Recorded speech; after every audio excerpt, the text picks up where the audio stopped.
primera invitada es la doctora Berta Restrepo. Ella es médica epidemióloga. Agradecemos muchísimo que hoy nos acompañe aquí en el programa para entender este tema de salud, que ya de por sí el nombre es complicado de pronunciar, virus de chikungunya. ¿A qué debe su nombre? Muy bien. El nombre se origina también en el África, es un nombre makonde, que es propio de un lenguaje del sur de Tanzania y del norte de Mozambique, y significa el que se tuerce, el que se dobla, debido a que las personas cuando tienen esta infección son tanto los dolores articulares que se mantienen doblados. De ahí se origina su nombre. Yo quiero, antes de empezar a hablar bien específicamente del virus, doctora, que aclaremos unos términos que me parecen importantes, porque como decía Lucero, durante todos estos meses hemos venido viendo y escuchando titulares como pandemia, epidemia, hay riesgo de que esté por todo el mundo. Entonces yo quiero que diferenciemos bien qué es una epidemia, qué es una pandemia y qué en realidad representan tanto el chikungunya como el ébola. ¿Son epidemias, son pandemias? ¿Qué son? En este momento el chikungunya es una epidemia, es un brote que todavía no podemos decir que es una pandemia, aunque ya está traspasando continentes. Sin embargo, no ha traspasado suficiente cantidad de países y de continentes para decir que estamos en un momento de pandemia. Y el ébola también es una epidemia y en este momento es circunscrita solamente a unos países del África. Con chikungunya, como el problema principal es que desde diciembre de 2013 ya se declaró que hay transmisión autóctona en las Américas. ¿Eso qué significa? Significa que ya no vienen pacientes importados que vienen de África y que allá se enfermaron y que llegan a Colombia, pero son casos que se enfermaron en otros sitios, sino que ya hay transmisión dentro de los mismos países de las Américas. ¿Y cómo se transmite? Entonces, el chikungunya es, digamos, una transmisión de tipo vectorial, como se transmite también el dengue. Los vectores que transmiten el dengue también transmiten el virus de chikungunya. Los mosquitos principales son el Aedes aegypti, que está en Colombia, en más del 85% del territorio colombiano, y el Aedes albopictus. ¿Qué es lo que pasa? A mí me gustaría como entender y cómo logra traspasar las fronteras y transferirse a otro continente un virus como este. Recuerde que en barco llegó el Aedes aegypti desde África con los esclavos en la época de la conquista. Y ahora llegan en avión los pacientes con el virus del chikungunya. Entonces resulta que ese paciente lo pica un zancudo y luego ese zancudo va y pica a Marcela, Dios no lo quiera, y entonces a ella le puede dar. Claro, y así se transmitió en el África, y este virus está identificado desde 1952. Siempre fue restringido a la zona del África y a la zona de Asia, con poquitos casos y brotes muy esporádicos. Desde el 2005 comienza a ser una explosión a mayor número de países y en una intensidad muy grave los brotes. Se dice que esa posibilidad de haberse dispersado más es porque el virus hizo una mutación. Esa mutación le permite infectar más fácil el vector Aedes albopictus. O sea, el mosquito. Sí, con más poquitica sangre del paciente se infecta fácil y puede dispersarlo, y de ahí viene parte de la explicación de por qué se dispersa. Igualmente los viajes tienen mucho que ver con eso. Doctora, pero ¿por qué eso viene desde el 2005, como mencioné, muchos años antes, pero desde el 2005 los brotes? ¿Por qué ahora hay un boom de chikungunya y una noticia pues, de carácter mundial?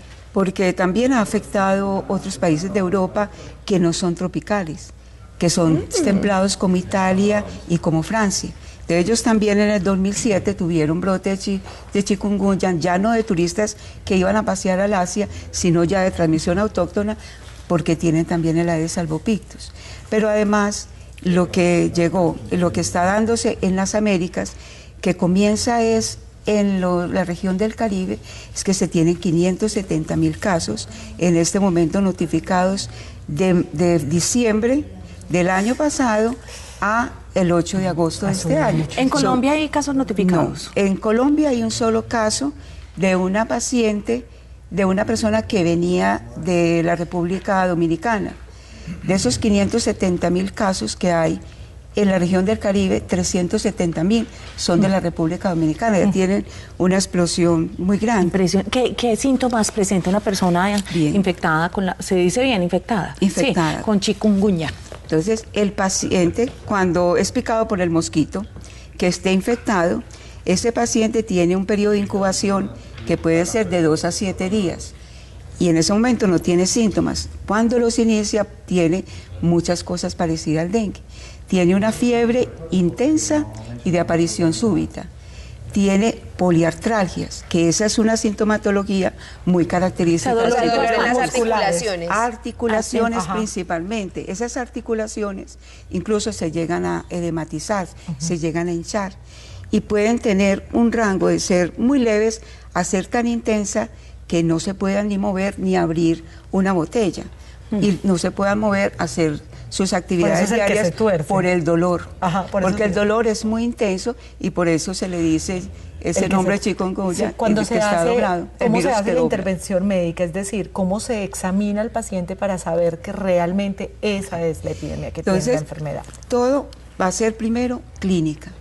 Entonces ese paciente también, fuera de las artritis y las artralgias, también presenta un brote en la piel, que a veces puede ser ampolloso y ser muy pruriginoso, pero también pica mucho.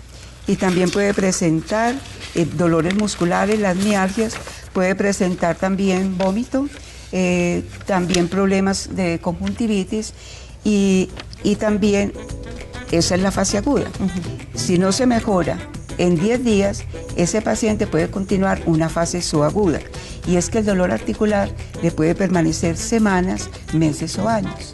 Es ese paciente que siempre va a estar consultando y que va a requerir otro tipo de atención. ¿Se pasa de persona a persona? ¿O solamente a través de...? No, que yo tomo el líquido, no.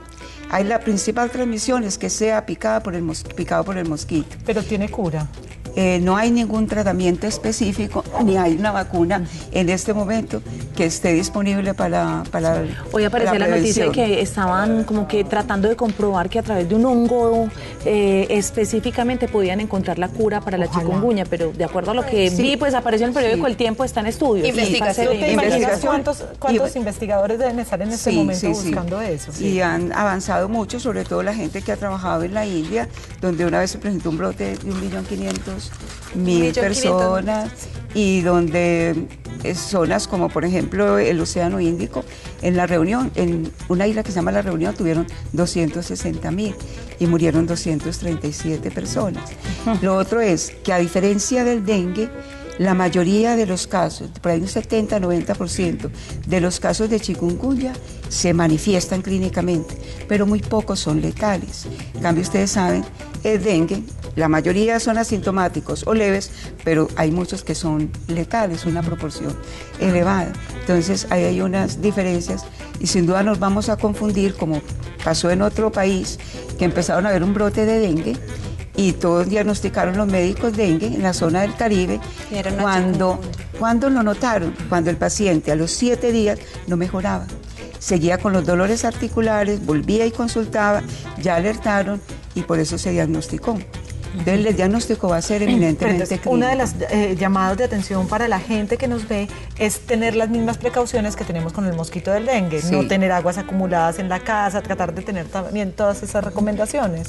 Sí, siguen siendo vigentes para el control del chikungunya, lo que hemos venido trabajando en el dengue.